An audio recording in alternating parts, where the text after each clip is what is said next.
श्रीरूपं साग्रजातं सहगण रघुनाथान्वितं तं सजीवं साद्वैतं सावधूतं परिजनसहितं श्रीकृष्णचैतन्यदेवं श्रीराधा कृष्णपादान् सहगणललितान् श्रीविशाखान्वितांश्च निगमकल्पतरोर्गलितं फलं शुकमुखादमृतद्रवसंयुतं पीबत भागवत रसमालयं मुहुरहो रसिका भुवि भावुकाः श्रूयतां श्रूयतां नित्यं गीयतां गीयतां मुदा चिन्ततं चिन्ततं भक्ताश्चैतन्यचरितामृतम् अजानुलम्बितभुजौ कनकावदातो संकीर्तनैकपितरो कमलायताक्षौ विश्वम्भरो द्विजवरो युगधर्मपालो वन्दे जगत्प्रियकरो करुणावतारो जय रूप सनातन भट्ट रघुनाथ श्रीजीव गोपाल भट्ट दास रघुनाथ এই ছয় গোসাইর করি চরণবন্দন যাহা হইতে বিঘ্ন নাশয় অভীষ্ট পূরণ বঞ্ছা কল্পতরোর্ভস্য কৃপা সিন্ধুভ্য এব চ পতিতানাং পাবনেভ্যো বৈষ্ণবেভ্যো নমো নমঃ। হরে কৃষ্ণ কৃষ্ণ কৃষ্ণ হরে হরে হরে রাম রাম রাম হরে হরে। श्री गुरु प्रेमानंद निताय गौर सीतानाथ हरि हरि बोल। जय श्री राधा।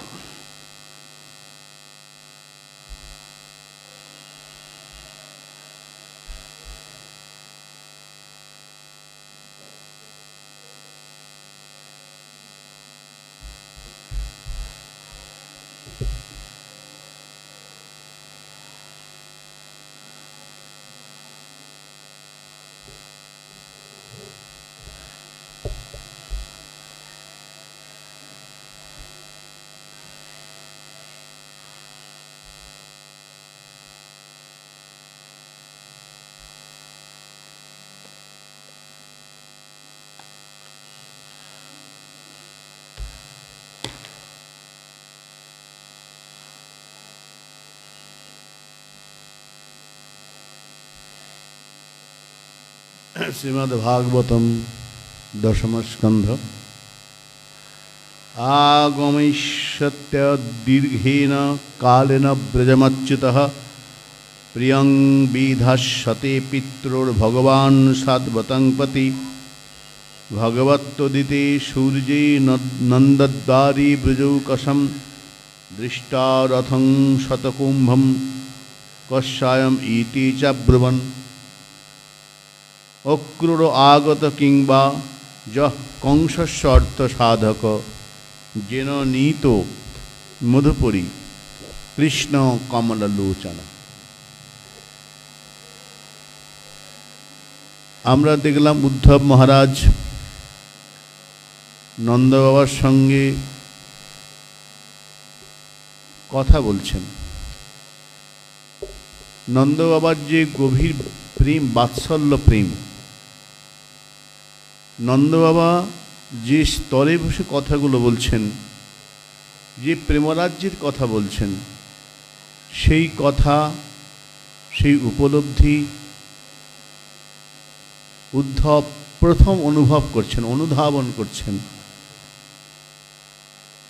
उद्धव महाराज अनेक शास्त्र अध्ययन करेছেন, अत्यंत ज्ञानी तिनि, किन्तु प्रेमराज्যের যে भाषा, प्रेमराज्যের যে अनुभूति, প্রেম রাজ্যের যে পরিভাষা,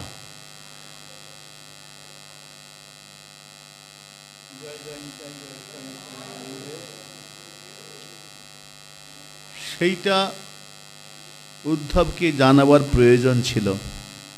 তাই ভগবান কৃষ্ণচন্দ্রকে উদ্ধবকে ব্রজে পাঠিয়েছেন। উদ্ধব, তুমি আমার অত্যন্ত কাছের প্রিয় বন্ধু, তুমি অত্যন্ত জ্ঞানী, বুদ্ধিমান, অনেক গুণ তোমার আছে উদ্ধব। কৃষ্ণ যখন ব্রজে পাঠান, গোবিন্দের দুটো উদ্দেশ্য, একটা ব্রজবাসীদের খবর দেওয়া, উদ্ধবকে দেখানো আমি কোথায় ছিলাম, কোন প্রেমরাজ্যে আমি ছিলাম, এটা তুমি জানো উদ্ধব। উদ্ধব মহারাজ যখন নন্দবার মুখে তার পিতৃহৃদয় থেকে উৎসারিত ঝর্ণার জলের মতো প্রেমের প্রস্রবণ বেরোতে আরম্ভ করল, উদ্ধব মহারাজের প্রেমের ঝর্ণার কাছে, নন্দ মহারাজের প্রেমের ঝর্ণার কাছে, নন্দ মহারাজের প্রেমের যে উচ্ছলন তরঙ্গ, পিতৃহৃদয়ের বাৎসল্য রসের যে তরঙ্গ, সেই তরঙ্গকে অবগাহন করে উদ্ধব মহারাজ একবারে শেষে বলছেন, আমি কি বলবো আপনাকে হে নন্দ মহারাজ।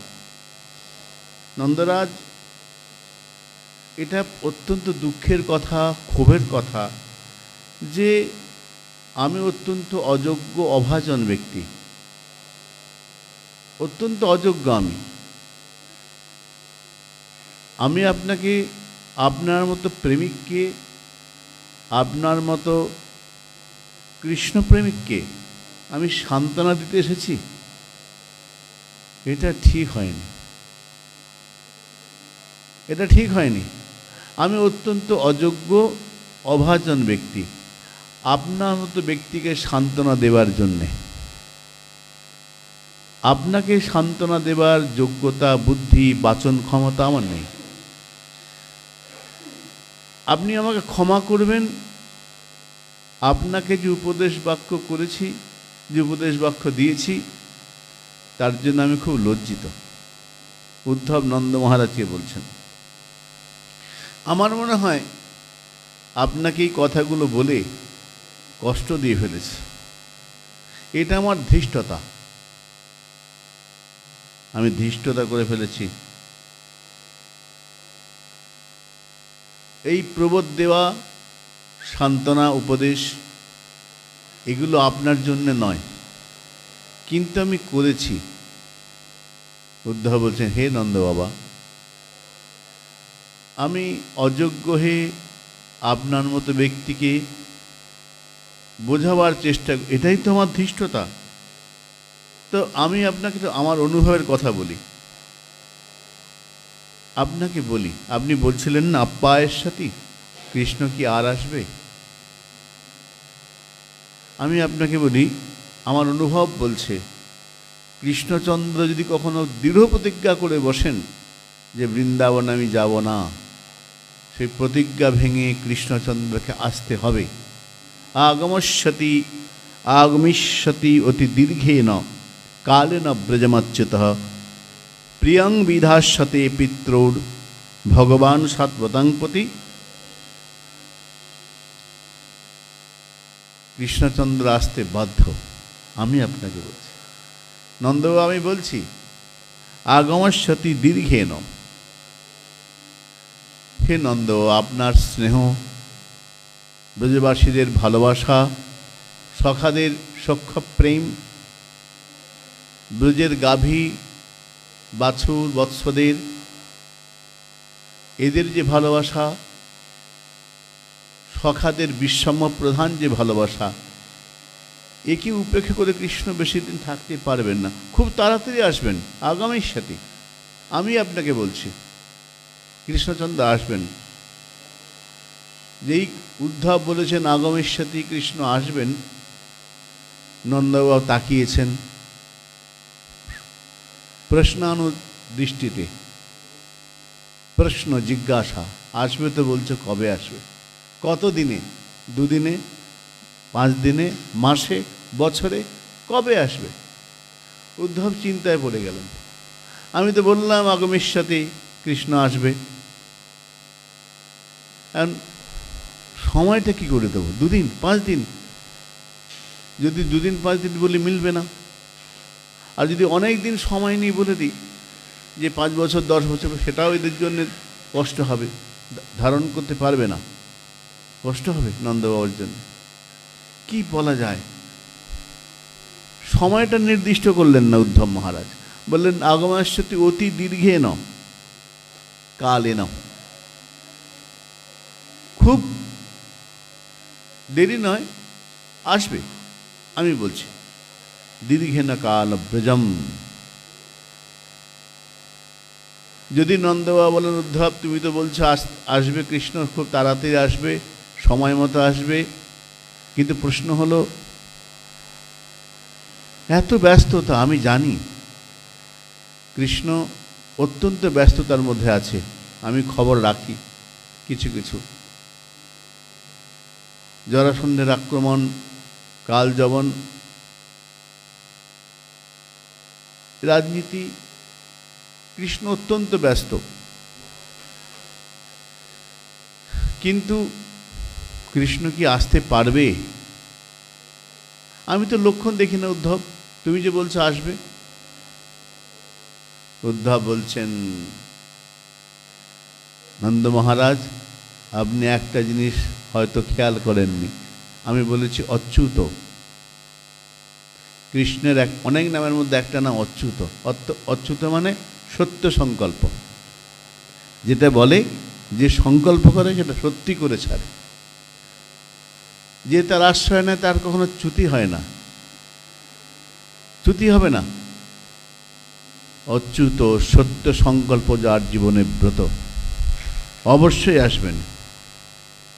প্রিয়ং বিধস্যতে পিতৃর ভগবান সত্বতাং প্রতি।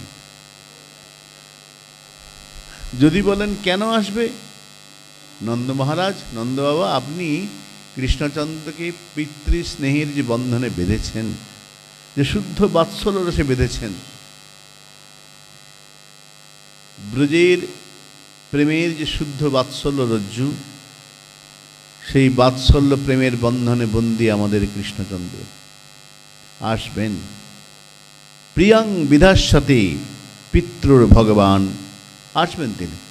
ভগবান তো তিনি যা কথা দেন তা রাখেন, মানুষ নন, মানুষের কথার সবসময় দাম থাকে না, কিন্তু ভগবান যখন কথা দেন, বলেছেন আসবেন, বিশ্বাস করুন। পিতৃর ভগবান সদ্বতাং প্রতি। একটু ধৈর্য ধরুন। আর নন্দ বাবা, আপনি যদি অধৈর্য হয়ে পড়েন, আপনি নিজেদের ধৈর্য ধরতে না পারেন, তাহলে আরও যারা আছে আপনার আশেপাশে তাদের আপনি কি করে শান্ত করবেন? আপনি নন্দরাজ, সমস্ত ব্রজের দায়িত্ব আপনার পরে, আপনাকে ধৈর্য ধরতে হবে। আপনি ধৈর্য ধরুন, কৃষ্ণচন্দ্র আসবেন, আমি বলছি। উদ্ধব মহারাজ কৃষ্ণ কথা বলতে বলতে ভোর হয়ে গেল, ভোর হয়ে গেছে, বললেন না আর শুয়ে থাকবে না, এবার নিত্যকর্ম করে নি। উঠলেন, স্নান করছেন। যখন স্নান করতে যাচ্ছেন উদ্ধব, দেখছেন ব্রজের কতিপয় গোপী আছেন, কিছু গোপী, তাদের কৃষ্ণ অনুরাগ কেমন বিশ্রম্ভ প্রধান। একটা হচ্ছে উৎকণ্ঠা প্রধান ভালোবাসা, আর একটা বিশ্বাস প্রধান ভালোবাসা। ভালোবাসা দুটো ভাগ আছে। বিশ্বাস প্রধান মানে বিশ্বাস করেন, যা বলেছে ঠিক। আর উৎকণ্ঠা প্রধান, সারাক্ষণ উৎকণ্ঠা, পিতামাতার মধ্যে থাকে এটা উৎকণ্ঠা। এখন এলো না কেন, বলেছিল আসবো, উৎকণ্ঠা। এই উৎকণ্ঠা প্রধান ভালোবাসা, বিশ্বাস প্রধান ভালোবাসা। তো কিছু ভক্ত আছেন, কিছু গোপী আছেন যারা বিশ্বাস প্রধান, কৃষ্ণ আছেই, বলেছিল চলে এসেছে, আছে। এই বিশ্বাস প্রধান ভালোবাসা যারা, তারা ভাবছেন তাড়াতাড়ি উঠে দইটা বানাই, কৃষ্ণ এক্ষুনি আসবে। কৃষ্ণকে দই করে দিতে হবে না, মাখন খাবে, করতে হবে তো। তারা ভাবছেন কৃষ্ণ আছে, আসবে, এক্ষুনি মাখন নিতে আসবে, দুষ্টুমি করবে, তো মাখনটা তৈরি করি। এই বিশ্বাসে তারা ভোর ভোর উঠে মাখন তৈরি করতে আরম্ভ করেন। উদ্গায়তী অরবিন্দ নাম। ভোরবেলা উঠেছেন, উঠে তারা কি করছেন না, উঠে স্নান টান করেছেন। তারা ভোরবেলায় স্নান করে শুদ্ধ কাপড় পরে, অলংকার যেমন পরতে হয় করেছেন। তখন একটু রাত্রি আছে, প্রদীপ ধরিয়েছেন। প্রদীপ ধরিয়ে দধিমন্থন করছেন। দীপ দীপ্তই মনিভীর বীরেজু, দূরে প্রদীপটা রাখা আছে, দধিমন্থন করছেন, দড়িটাকে টানছেন, ঘর ঘর শব্দ হচ্ছে। আর ওই প্রদীপের আলো তাদের অলংকারের মধ্যে পড়েছে, গলার অলংকার, হাতের অলংকার, কানের দুল, সোনার অলংকার, তো তার মধ্যে আলো, ওই প্রদীপের আলোটা পড়েছে। তার ফলে কি হচ্ছে, দীপ দীপ্তই মনিভীর বীরেজু, মন্থন মন্থন করছেন, দধি মন্থন। আর প্রদীপের আলো অলংকারে পড়েছে, অলংকারগুলো ঝকঝক ঝকঝক করছে। দেখছেন তাদের কর্ণের কুণ্ডল দুলছে। যখন দধিমন্থন করছেন সেই কিছু গোপী, তাদের কানের কুণ্ডল, গলার হার, হাতের কঙ্কন নড়ছে, ঝিকিমিক করছে আলোতে। মনে দীপ্তই মনে বীরেজু। উদ্ধব দেখতে দেখতে এগোচ্ছেন যমুনার ঘাটে। যমুনার ঘাটে গিয়েছেন স্নান করবার জন্য। সকাল হয়ে আসছে, প্রাতঃ স্নান আহ্নিক আছে। তো উদ্ধব মহারাজ গলায় বৈজয়ন্তী মালা ছিল, অলংকার, কৃষ্ণ নিজের কণ্ঠের মালা, হার নিজে হাতে উদ্ধবকে আসবার সময় সাজিয়ে দিয়েছিলেন। কৃষ্ণচন্দ্রের গলার বৈজয়ন্তী মালা গলার মধ্যে তখনও রয়েছে, হারগুলো অলংকার রয়েছে। উদ্ধব ভাবছেন এই গলার মালাটা কি করব। এই গলার মালাটা স্নান করতে হবে, তো মালাটা খুলতে হবে, মন চাইছে না। শ্রীকৃষ্ণচন্দ্রের, গোবিন্দের গলার প্রসাদী মালা আমার গলায় আছে, এটা খুলব, মন চাইছে না। শ্রীগোবিন্দের প্রসাদী মালা গলায় অঙ্গে আছে, কৃষ্ণ পরিয়ে দিয়েছেন নিজে হাতে, নিজের গলার মালা খুলে, এইটা খুলব, কিন্তু স্নান তো করতে হবে, মালা পরে স্নান তো হয় না। ইচ্ছা না থাকলেও গলার মালাটা খুললেন উদ্ধব। খুলেছেন, অলংকারগুলো সব খুলেছেন, জলে নেমে স্নান করছেন। স্নান করে আহ্নিক জপ, কৃষ্ণ সখা, কৃষ্ণকে পেয়েছেন, কিন্তু আহ্নিক বন্ধ যায়নি, জপ করছেন। উদ্ধব স্নান করে যমুনার জলে দাঁড়িয়ে জপ করছেন, আহ্নিক কীর্তন। কেন আহ্নিক করছেন, কেন বলে, আহ্নিকটা নিত্যকর্ম। আহ্নিক মানে নিত্যকর্ম, যেটা না করলে পাপ হয়।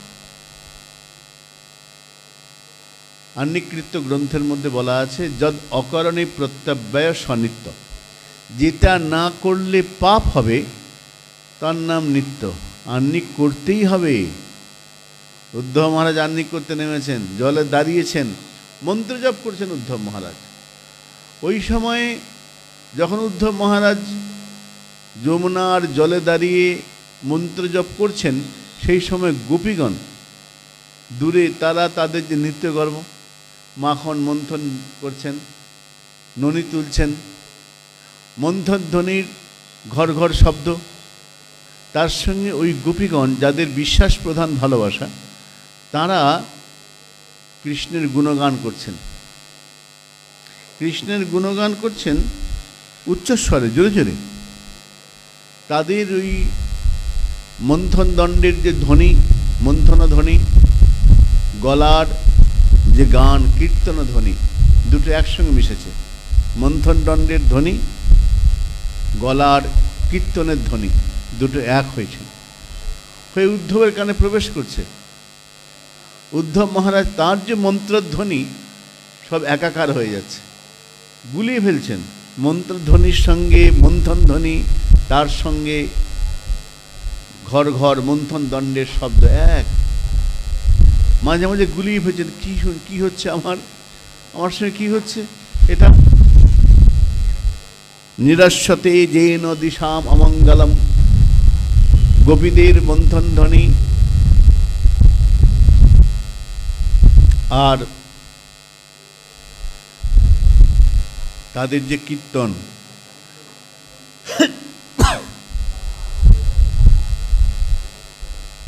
সে কীর্তন ধ্বনি একাকার। উদ্ধব ধুলা আসছে।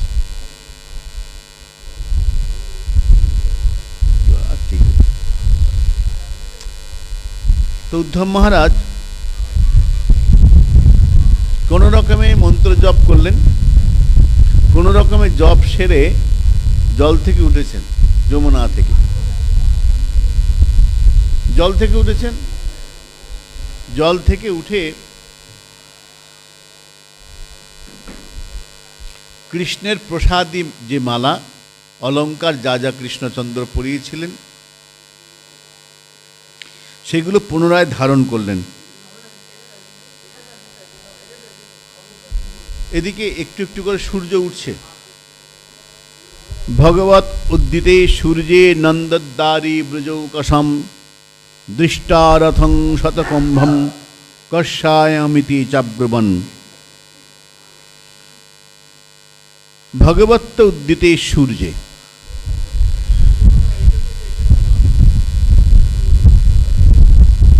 সূর্য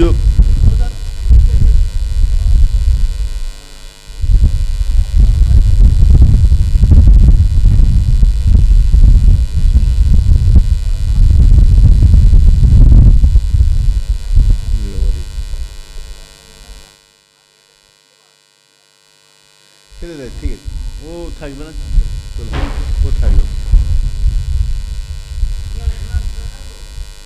ধুলা আটকাবে না। উদ্ধব মহারাজ দেখছেন স্নান করে উঠে বস্ত্র পরে অলঙ্কার পরেছেন, নন্দবাবার দরজার সামনে তার সোনার রত্ন রাখা রয়েছে। ভগবত উদ্দিতে এই সূর্যে ভোর হয়ে সূর্য উঠতে আরম্ভ হয়েছে। ভগবত সূর্য নন্দ মহারাজের দ্বারে সূর্যের প্রথম কিরণ এসেছে। সেই যে সোনার রথ, স্বর্ণময়ী যে রথ, রথের উপরে সূর্যের কিরণ পড়েছে, ঝকঝকঝক করছে। সূর্যকে বলা হলো ভগবান। ভগবত উদ্দিতে এই সূর্যে, সূর্য উদিত হয়েছেন। কিরকম সূর্য? ভগবান সূর্য। ভগবান কেন? এখানে টিকার মধ্যে বললেন তমনাশাদি শক্তি অভিপ্রায়ণ। সূর্যদেবের একটা ক্ষমতা আছে, তমনাশ করার ক্ষমতা, অন্ধকার নাশ করার ক্ষমতা। সেই জন্য তাকে ভগবান শব্দটা বলা হয়েছে। ভগবান সূর্য উদিত হয়েছেন, তার কিরণ পড়েছে নন্দ মহারাজের দরজায় দাঁড়িয়ে থাকা ওই সোনার রথের উপরে। সোনার রথটা ঝকঝকঝক করছে।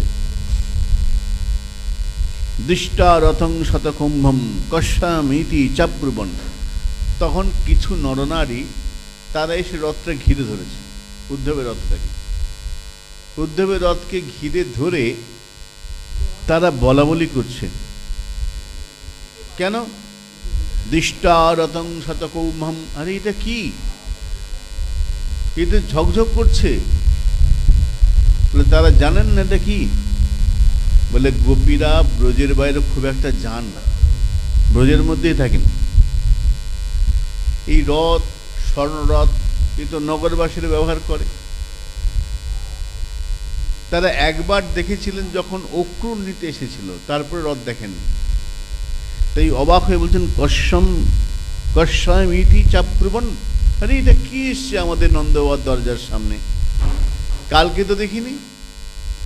কেউ কেউ বললো মনে হয় রাত্রিবেলা এসেছে। মনে হয় রাত্রিবেলায়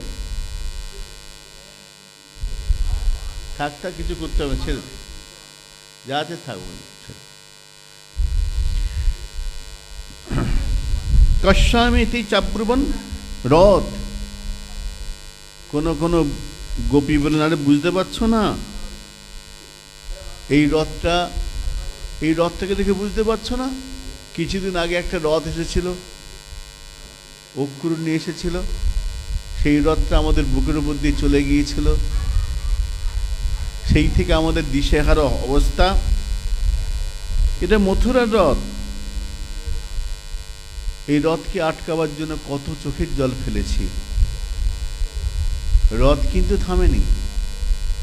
এই রথ একবার এসেছিল, ব্রজের প্রাণকে নিয়ে চলে গিয়েছে। আবার রথ এসেছে। এই রথটা কেন এসেছে তারা বলা বলি আরম্ভ করেছে। চাব্রুবন। কোন গোপী বললেন, মনে হচ্ছে অক্রুর আবার এসেছে, মনে হচ্ছে অক্রুর এসেছে। অক্রুর আগত কিংবা, আমাদের মনে হচ্ছে অক্রুর আবার এসেছে। অক্রুর তো একবার এসেছিল, এসে ব্রজের প্রাণ ব্রজনাথ কৃষ্ণকে নিয়ে চলে গেছে। আমরা অনেক আটকাবার চেষ্টা করেছি, চোখের জল দিয়ে রথকে পিচ্ছিল করে দেবার চেষ্টা, যাতে রথ যেতে না পারে, কাদা হয়ে যায়, কিন্তু আটকাতে পারেনি। রথ চলে গেছে, কৃষ্ণকে নিয়ে চলে গেছে। তাহলে কি অক্রুর আবার এলো? গোপীরা চিন্তায় পড়ে গেছে। তাহলে অক্রুর আবার কি এসেছে?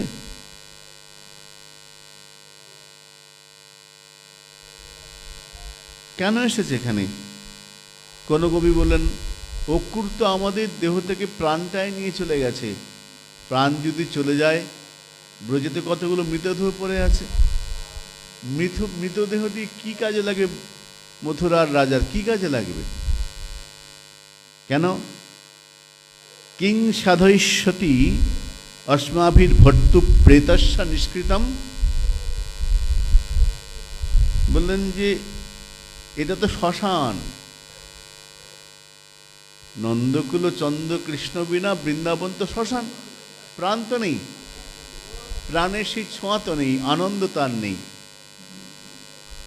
তাহলে এখন মৃত্যুপুরী শ্মশান তুল্য ব্রজধাম হয়ে রয়েছে, এখানেই সোনার রথ কেন এসেছে? তাহলে কি প্রেতস্য নিষ্কৃতম কংসস্য অর্থ সাধক, কংসের কোনো কাজ বাকি আছে সেই জন্য এসেছে। কংসস্য অর্থ সাধকম। কে একজন বলল, হ্যাঁ হবেই তো, মনে হচ্ছে কংসের কোনো সেবক এসেছে। কংস যার মনিব, কংস যার মালিক, এমন কোনো ব্যক্তি এসেছে। দেহ থেকে তো আমাদের প্রাণটা চলে গেছে, শ্মশান। এখন প্রাণ চলে গেলে মৃত ব্যক্তি, মৃতের তো শ্রাদ্ধ করতে হয়, শ্রাদ্ধ করতে গেলে পিণ্ড করতে হবে, মনে পিণ্ডের জন্য আমাদের দেহগুলো প্রয়োজন, ওই জন্য এসেছে। কংসস্য অর্থ সাধক প্রেতস্য নিষ্কৃতিম। তাহলে মনে হয় ওই প্রেত কার্য করতে হবে, শ্রাদ্ধ কর্ম করতে হবে, তাতে কোনো দ্রব্যের প্রয়োজন, মনে হয় সেই জন্য এসেছে। কিং সাধয়স্যতি প্রেতস্য নিষ্কৃতম।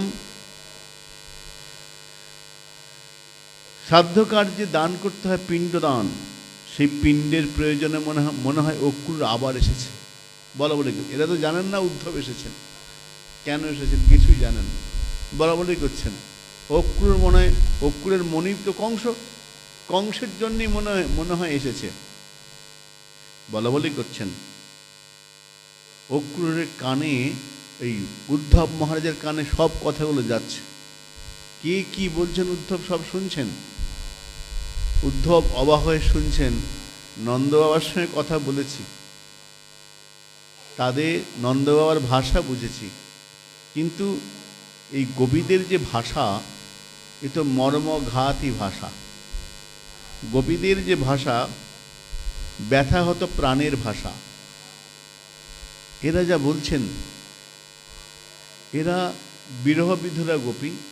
এই বিরহ বিধুরা গোপীদের প্রাণের উদ্ধবকে গোল হয়ে ঘিরে ধরেছেন, বলতে আরম্ভ করছেন। সুখদেব বলছেন, হে মহারাজ পরীক্ষিত, গোপীরা যখন যারা ঘিরেছেন এরা কোন গোপী? এরা হচ্ছেন উৎকণ্ঠা প্রধান গোপী। গোল হয়ে ঘিরেছে, ঘিরে তং বিশ্বক কৃষ্ণানুচরম, তাকে দেখে বলছেন, তারা নিজেদের মধ্যে বলাবলি করছেন, উদ্ধবকে বলছেন না, নিজেদের মধ্যে বলাবলি করছেন, কৃষ্ণানুচরম। মনে হচ্ছে, একে দেখে মনে হচ্ছে কৃষ্ণ অনুচর, কৃষ্ণের কোনো লোক হবে। কৃষ্ণানুচরম কারা বলছেন? ব্রজস্ত্রিয়া, এই উৎকণ্ঠা প্রধান যুক্ত যে ব্রজগোপী, ব্রজস্ত্রী, ব্রজসুন্দরীগণ, এরা বলছেন যে আমরা দেখলাম, নিজেদের মধ্যে বলছেন, এই কৃষ্ণ অনুচরই হবে, অন্য কেউ নয়, অক্রূর নয়। অক্রূরকে ভেবেছিলাম, অক্রূর নয়, এই রথে করে এসছে, যে এসেছে এই কৃষ্ণ অনুচর। কেন? প্রলম্ব বাহু, দেখো দেখো এর হাতগুলো দেখেছো? নিজেদের মধ্যে বলা বলো গোপীগণ, এর হাতগুলো দেখেছো? প্রলম্ব বাহু, এইরকম লম্বা হাত তো সবার হয় না, মহাপুরুষ লক্ষণ। প্রলম্ব বাহুম। আচ্ছা, নবকঞ্জলোচনম, চোখগুলো দেখো, চোখগুলো দেখে মনে হচ্ছে নতুন প্রস্ফুটিত পদ্মের যে সৌন্দর্য আছে, পদ্ম যখন প্রথম প্রস্ফুটিত, ধীরে ধীরে হয়, প্রথম পদ্ম প্রস্ফুটিত হলে তার যে শোভা, ঠিক সেরকম নবকঞ্জলোচনম। পদ্মটা বিকশিত হয়ে গেছে এরকম পদ্ম নয়, পদ্মটা মাত্র তার উন্মেষ ঘটছে। নবকঞ্জলোচনম, এইরকম চোখ, কৃষ্ণের মতো নয় কিন্তু কৃষ্ণের মতনই, নবকঞ্জলোচনম। আবার তাকিয়ে দেখো, পরনের কাপড়টা দেখেছো?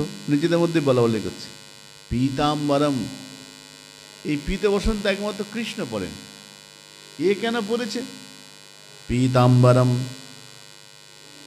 চোখ দুটো নতুন পদ্মের পলাশের মতো, পরনের কাপড় পীতবসন, আর মুখের মধ্যে লাবণ্য রয়েছে, লাবণ্য রয়েছে। আবার দেখো, পুষ্কর মালিনম লসৎ মুখারবিন্দম, মুখটা ঠিক পদ্মের মতো। পদ্ম দেখলে যেমন মনটা আনন্দ ভরে যায়, পদ্মফুল দেখলেই মনে হয় ভগবানের কথা, পদ্মের দেখলে পরে মনটা আনন্দে ভরে যায়। পুষ্প পবিত্রতার সন্ধান দেয়, ফুল দেখলে মনটা শুদ্ধ হয়ে যায়, ফুল দেখলেই মনে হয় নিশ্চয়ই পূজা হয়েছে, ফুল দেখলে মনে হয়। তো এর মুখখানা পদ্মের মতো, লসৎ মুখারবিন্দম, পদ্মের মতো কমনীয় সুন্দর। পুষ্কর মালিনম, গলায় আবার ফুলের মাথা ঠিক কৃষ্ণের মতনই পড়েছে, কৃষ্ণের মতোই গলায় মালা পড়েছে। পরিমিষ্ট কুণ্ডলম, আর কানে কুণ্ডল, এটা দেখে মনে হচ্ছে কৃষ্ণেরই কানের কুণ্ডল। পরিমিষ্ট কুণ্ডলম, কৃষ্ণের মতো আকৃতি, কৃষ্ণ যেমন কুণ্ডল পড়তে ভালোবাসে ঠিক সেরকম পরমিষ্ট কুণ্ডলম। সমস্ত গোপীগণ অবাক হয়ে দেখছেন, সুবিস্মিতা, হ্যাঁ, কিন্তু দেখতে আকৃতি কৃষ্ণের মতো, গায়ের রং কৃষ্ণের মতো, বসন ভূষণ অলঙ্কার সবই কৃষ্ণের মতো।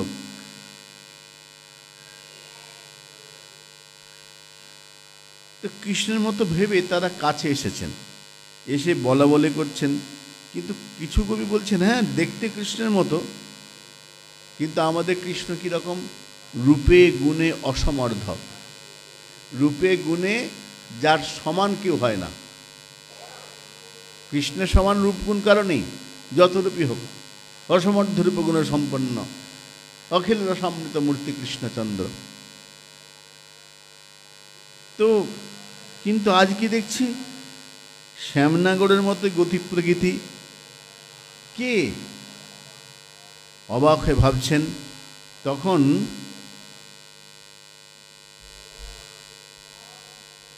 একজন গোপী এগিয়ে এলেন, এসে বললেন, জানিমস্তম যদুপতি, আমি তোমাকে জেনেছি, জানিমস্তং যদুপতি পার্ষদ সমপাগতম ভর্তেহ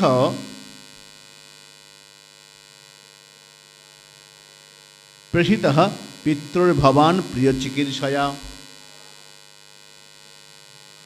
একশো কি বললেন, শোন শোন শোন, এই যে কৃষ্ণ নয় এর প্রমাণ আর কাছে আছে, এই দিয়ে দিচ্ছে, এ কৃষ্ণ নয়।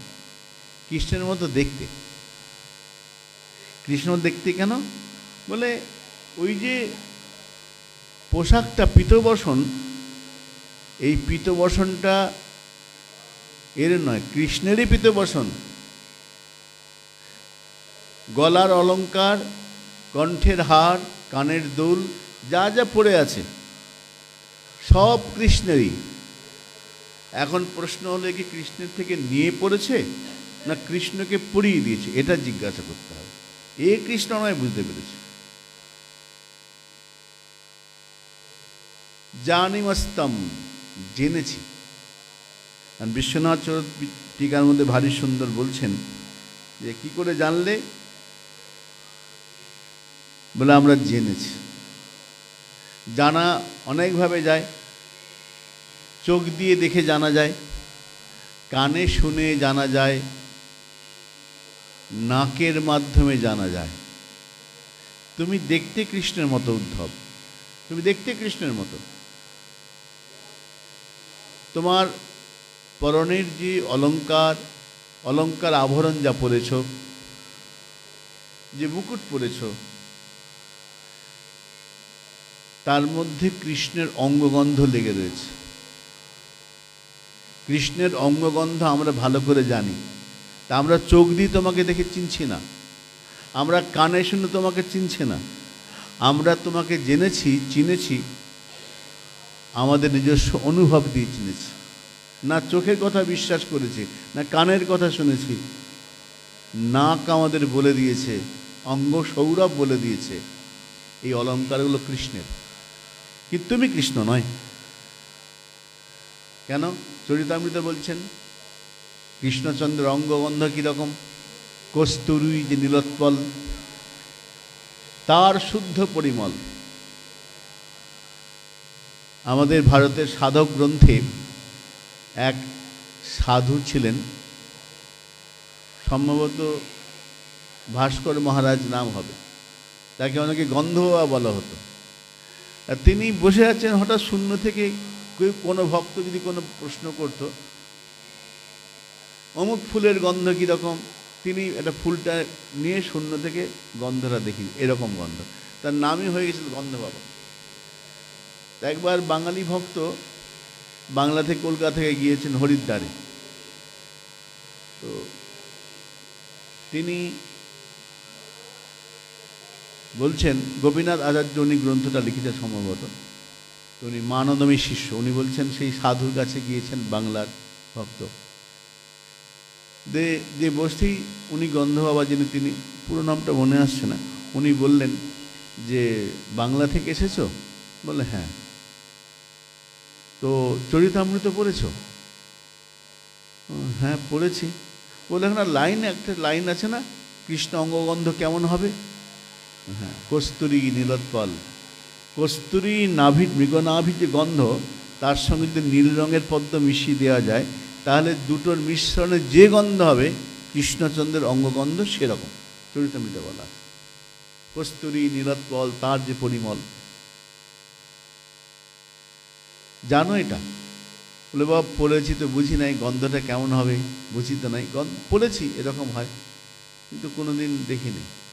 উনি শূন্যে হাত দিলেন, দিয়ে হাতটা ঘুরে একটু এরকম ঘুরে বললেন, এবার দেখো। গোটা ঘরটা অদ্ভুত একটা সুগন্ধে ভরে গেল। বললে দিয়ে বলল, বাবা খুব মিষ্টি গন্ধ, এরকম গন্ধ কোনোদিন পাইনি। এই রকম অনেকটা, এই রকম অঙ্গগন্ধ উনি বলেছিলেন, অনেকটা এইরকম। আমি তোমাদের বোঝাবার জন্য দেখালাম যে কস্তুর মৃগনাভির সঙ্গে নীল পদ্ম, যদি নীল রঙের যে পদ্ম, অন্য পদ্ম না, নীল রঙের পদ্ম মিশিয়ে দিলে যে গন্ধ আসবে, যে সৌরভ বিকশিত হবে, সেই রকম কৃষ্ণ অঙ্গগন্ধ। গোপীরা বলছেন, শোনো, এ কৃষ্ণচন্দ্রের অলংকার পেয়েছে। এ কৃষ্ণ না, কৃষ্ণের অলংকার পেয়েছে। এখন প্রশ্ন কিভাবে পেল? কৃষ্ণের যে অলংকার, এই অলংকারের মধ্যে গন্ধটা রয়েছে। ভাগবতে বলছেন উদ্ধবের নিয়ম কি ছিল? শ্রীমদ্ ভাগবত বলছেন তয়োপভুক্তস্য গন্ধবাস অলঙ্কার চর্চিতা উচ্ছিষ্ট ভজিন দাসা স্তব মায়া জয়মহি। শ্রীমদ্ ভাগবত একাদশ স্কন্ধের 6 অধ্যায়। সেখানে উদ্ধব বলছেন, হে ভগবান, তোমার মায়া যে দৈবজ্ঞেষা গুণময়ী ম মায়া দূরত্বয়া, এই মায়াকে সবাই ভয় পায়, আমি উদ্ধব তোমার দাস ভয় পাই না। উদ্ধব বলছে, বলে কেন ভয় পাও না? কেন? মায়াকে তো সবাই ভয় পায়। বলে ভয় পাই না কেন? না, আমি তো তোমার দাস, আমি তোমার দাস। তুমি বলেছো মা মে প্রপদ্যন্তে, যে আমার চরণে প্রপন্ন হয় তার কোনো ভয় নেই, মায়া তাকে ধরে না। বলে হ্যাঁ, তা আমি তোমার দাস। তো কৃষ্ণচন্দ্র বলছেন, উদ্ধব আমার দাস তো অনেক আছে, ব্রজে দাস রয়েছে, মথুরা রয়েছে, দ্বারকায় রয়েছে, অসংখ্য দাস আমার। তুমি কীরকম দাস? তুমি আমার দাস কীরকম? উদ্ধবজি করজোড়ে বলছেন, উচ্ছিষ্ট ভোজিন দাসা, আমি তোমার উচ্ছিষ্ট ভোজি দাস, যেমন তেমন দাস নয়, উচ্ছিষ্ট ভোজি। উচ্ছিষ্ট ভোজি মানে, হে গোবিন্দ, তুমি প্রসাদ পাওয়ার পরে যা পড়ে থাকবে, সেটা বস্ত্র হতে পারে, অলংকার হতে পারে, আমি সেগুলোকে গ্রহণ করব। উচ্ছিষ্ট ভোজি, উচ্ছিষ্ট ভোজিন দাস। আমি কীরকম দাস? না, আমি তোমার উচ্ছিষ্ট ভোজি দাস। তব মায়া জয়মহি, যেহেতু তোমার উচ্ছিষ্ট ভোজি দাস, তোমার দাস হয়ে মায়াকে আমি অনায়াসে দাস জয় করব। ওই ডোংরজি মহারাজ তার এই উচ্ছিষ্ট ভোজন দাসের ব্যাখ্যা করছেন। সেখানে বলছে, উদ্ধব কীরকম দাস কৃষ্ণচন্দ্রের? উচ্ছিষ্ট ভোজি। আর উচ্ছিষ্ট ভোজি মানে কি? মানে ভগবানের প্রসাদ গ্রহণ করেছে। আরও সহজে বুঝবো, আমরা যদি কোথাও মনে করুন গুরুদেব এসেছে বাড়িতে, বা সাধু মহারাজ এসেছে, কারণ আমাকে ট্রেন ধরতে হবে। এখন গুরুদেবের আমাকে প্রসাদ, গুরুদেব বলছেন প্রসাদ পেয়ে যাবি, প্রসাদ পেয়ে যাবি। আমার ট্রেনের টাইম হয়ে যাচ্ছে, গুরুদেব কোনো কারণে হয়তো খেতে বসেছে। গুরুদেবের খাওয়ার পর যদি আমি খেতে বসি, আধ ঘন্টা দেরি, ট্রেন নাও থাকতে পারে, তখন কী হয়, বাবা একটু তাড়াতাড়ি দেন, ট্রেন ধরবো তো, একটু প্রসাদ দেন, প্রসাদ নিয়ে আমি প্রসাদ পেতে বসবো, বাবা একটু দিয়ে দেন। হ্যাঁ আচ্ছা, আর নেই, গুরুদেব দিল, তাড়াতাড়ি, হ্যাঁ বাবা তা কিছু মনে করবেন, ট্রেন ধরবো, হ্যাঁ যাও প্রসাদ। তাই কী হলো? উচ্ছিষ্ট ভোজি। উচ্ছিষ্ট ভোজি মানে গুরুদেব উৎকৃষ্ট রূপে প্রসাদ পাবেন, মানে তিনি পেট ভরে মন ভরে তার যা খাওয়া হবে, তারপর যদি কিছু পড়ে থাকে সেইটা উচ্ছিষ্ট হবে। দুগাল গুরুদেব খেয়েছে, বাবা প্রসাদ দেন, ব্যাস। আমার একটা মনে পড়ে ঘটনা বলতে চলে আসে, মজার কথা। একবার ত্রিপুরায় গেছি আমি আর ভাগবত প্রভু, একাদশীর দিন, ত্রিপুরার ধর্মনগর এক ভক্ত বাড়িতে, ব্রাহ্মণ বাড়ি গিয়েছি। একটা টেবিল আছে, টেবিলে দুজনকে বসে, দুটো চেয়ার, টেবিলের দুপাশে আমি আর ভাগবত প্রভু বসেছি। তো হ্যাঁ, এতটা থালা, মানে এত বড় থালা, দুজন দিয়েছে, প্রায় মানে 1 কেজি হবে ছানা, এতটা ছানা। এত ছানা কে খাবে? বাবা শুরু করো না। শুরু করো মানে এই এত পারবো না, ভাবতো যে কমিয়ে দেবো, কমিয়ে দেবো। না না, আপনারা শুরু করুন না, অনেক প্রসাদ লোক আছে। হ্যাঁ, তো এই প্রথম এক গ্লাস খেয়ে আরেক গ্লাস মুখে দেবো, এই সময় বাবা একটু প্রসাদ দিলাম, বাবা আরেকটু প্রসাদ, এই করে করে যখন হাত ছাড়লাম, ওই প্রথম গ্লাস যা খেয়েছিলাম ওটাই খাওয়া, বাকি আর খাওয়া হলো না, পুরো শেষ। মানে প্রথম যে 1 গ্লাস মুখে দিয়েছিলাম ওটাই পেটে গেছে, বাকি যে 1 কেজি ছিল না পুরোটাই প্রসাদে চলে গেছে, দিতে দিতে পড়ে গেছে। এরকম অভিজ্ঞতা আছে। শাস্ত্র তা বলছেন না, উৎকৃষ্ট রূপে প্রসাদ পাওয়ার পর যদি কিছু পড়ে থাকে সেইটাকে বলা উচ্ছিষ্ট। উনি বলছেন উচ্ছিষ্ট ভোজিন দাসা। উদ্ধব বলছেন, হে কৃষ্ণচন্দ্র, তোমার যে তুমি উপযুক্তভাবে পরিপূর্ণভাবে ভোগ করার পর তোমার ভোগের পর যেটা পড়ে থাকবে সেইটা আমি গ্রহণ করব। আমি তোমার দাস, তোমার দেওয়া উচ্ছিষ্টই আমার জীবাতু। আমি অন্য কোনো বস্তু গ্রহণই করব না।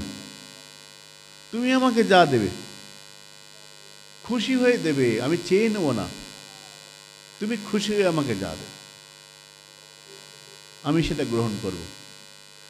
তো তয়োপভুক্তম, তুমি পরিপূর্ণরূপে ভোগ করার পরে যা যা ভোগ করবে, শুধু অন্য আহার বস্তু নয়, তুমি যা যা ভোগ করবে, স্রগ, যদি তুমি কোনো গন্ধ সুগন্ধ অঙ্গে মাখো সেই গন্ধটাও আমি গ্রহণ করব।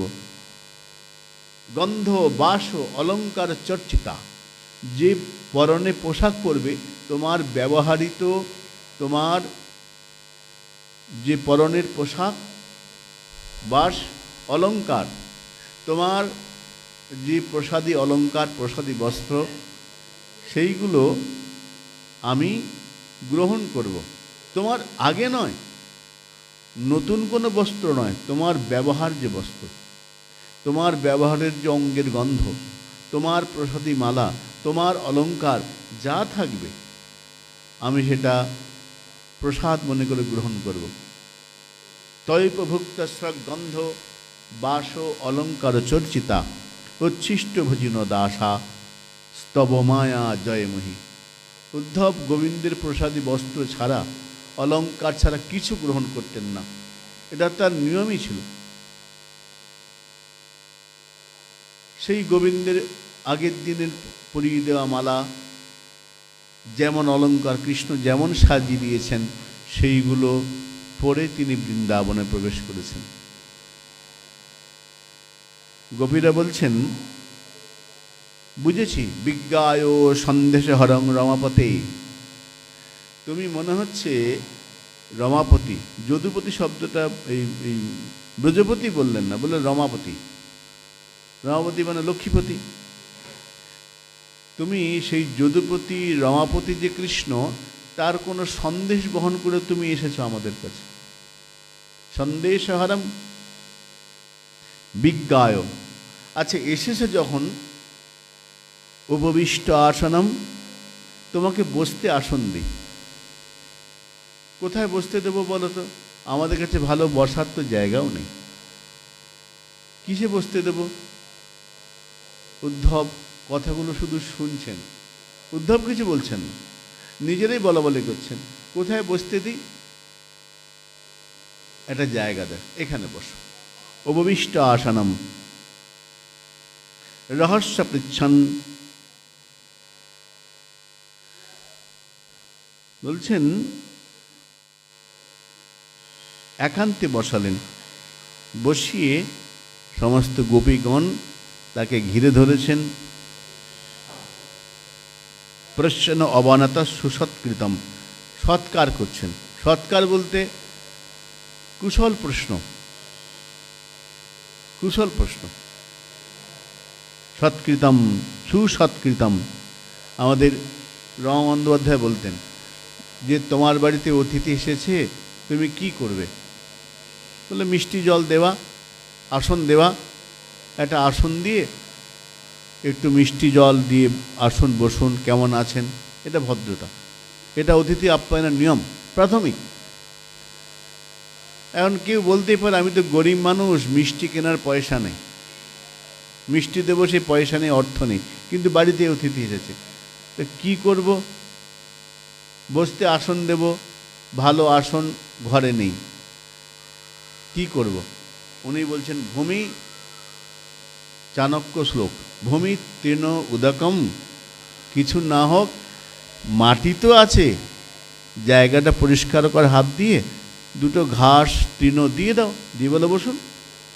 আসন নেই তো কী হয়েছে, জায়গাটা মুছে দিয়ে পরিষ্কার করে হাত দিয়ে দুটো ঘাস খড় দিয়ে বলে বসুন, বসবে। মিষ্টি নেই, কেনার পয়সা নেই, অতিথিকে কী করব? বলে উদকম, এক গ্লাস ঠান্ডা জল দিতে পারো আর তার সঙ্গে মিষ্টি দাও। বলে বললাম যে মিষ্টি নেই, কেনার পয়সাও নেই। চাণক্য বলছেন কিছু না থাক, মিষ্টি কথা তো বলতে পারো, কুশল প্রশ্ন তো করতে পারো, মিষ্টি নাই দাও। ভদ্র ব্যবহার, মিষ্টি ব্যবহার তো করতে পারো। যদি মিষ্টি ব্যবহার করো, ভালো করে বসতে দাও, আদর আপ্যায়ন করো, যে বুঝার সে তো ঠিক বুঝে যাবে, আপ্যায়ন তো হবেই। গোপীরা বলছেন এখানে বসো, উপবিষ্টম আসনম, বসো, সুসৎকৃতম, সৎকার করে গোপীদের বসিয়েছেন। বসিয়ে বলছেন, ও পিতৃভবান প্রিয় চিকিৎসয়া, আচ্ছা এখানে আমাদের কাছে এসেছো, আমরা তোমাকে চিনেছি, তুমি যদুপতির লোক, পার্শ্বদম সমুপাগতম, চিনেছি বলে গোপীগণ প্রশ্ন উত্তর। এখনো রাধারানী আসেননি। গোপীগণ, রাধারানীর যে সখীবৃন্দ রয়েছেন, ব্রজসুন্দরীগণ রয়েছে, তারা উদ্ধবকে কিছু কথা বলতে আরম্ভ করলো। উদ্ধব চুপচাপ, কেন কথা বলেছিল নন্দ বাবার সঙ্গে। এখানে উদ্ধব একদম চুপ, কি ঘটছে শুধু দেখছেন আর শুনছেন। এই গোপীগণ বলছেন, ভদ্রেহ পরিহিত পিতৃর ভবান প্রিয় চিকিৎসয়া, কোন প্রিয় কাজ করবার জন্য তুমি এখানে এসেছো? আরম্ভ হলো গোপীদের উদ্ধবকে লক্ষ্য করে কিছু কথা। আমরা আজকে আর নয়, আগামীকাল পরবর্তী যে উদ্ধবকে গোপীরা কী বলছেন, তারপরে রাধারানী কী বলছেন, আমরা আগামীকাল দেখব। এখানে বিশ্রাম রাখি। শ্রী গুরু প্রেমানন্দ নিতাই গৌর হরি হরি বল। হরে কৃষ্ণ কৃষ্ণ কৃষ্ণ হরে হরে।